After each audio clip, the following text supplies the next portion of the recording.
Bu günləri 14 iyun bizim tarixə yazılan bir günümüzdür. Hamımız 65 illiyimizi qeyd edirik. Yaşımızın sinif uşaqları hamısı buradadır. Yığışmışıq. Ən sevimli günümüzdür. İnşallah Allah ömür versin hamımıza. Davamlı olsun inşallah.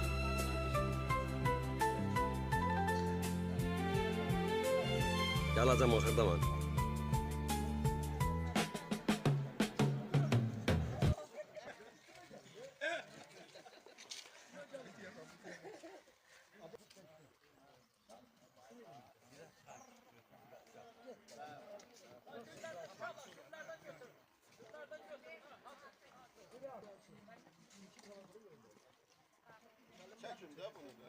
Çəkirlər, rahat ol.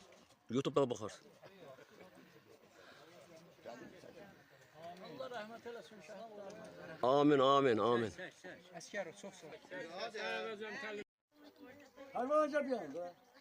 Biraz sıkılaş ona, biraz sıkılaş.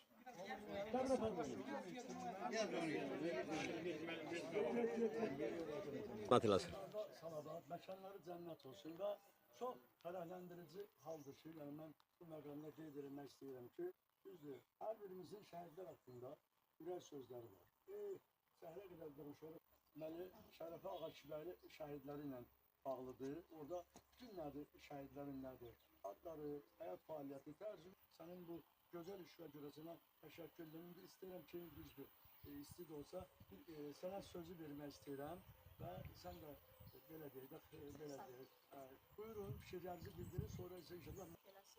Biz də əlimizdən gələni çalışırıq ki, həm şəhidlərin ailəsinə, həm şəhidlərimizin özünün ruhuna mənəvi dayaq olar. Az da olsa onların yükün biraz xəfiflədək və 2 il olan bizim Maarif müəllim, əziz Maarif müəllim, xahiş edirəm buraya. 2 ildir ki, Maarif müəllim xahiş edir ki, mənə bu kitabından bir dənə ver, məndə kitab yoxdur. Mən də əlimdə yoxdur, bütün kitablar elə bir qurtarmışdı. Mən bunu sizə təqdim edirəm. Allah sizdən razı olsun. Bu da şəhid Sultan Həsənova aid kitabımdır. Bunu anasının xahişi üzrə.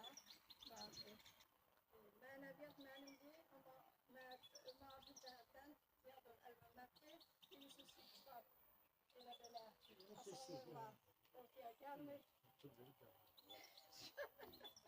Əsas odur ki, eşq olsun Azərbaycanımıza, eşq olsun Azərbaycan əsgərləri. Buyursun, hədiyyə edirəm. Çox sağ olun.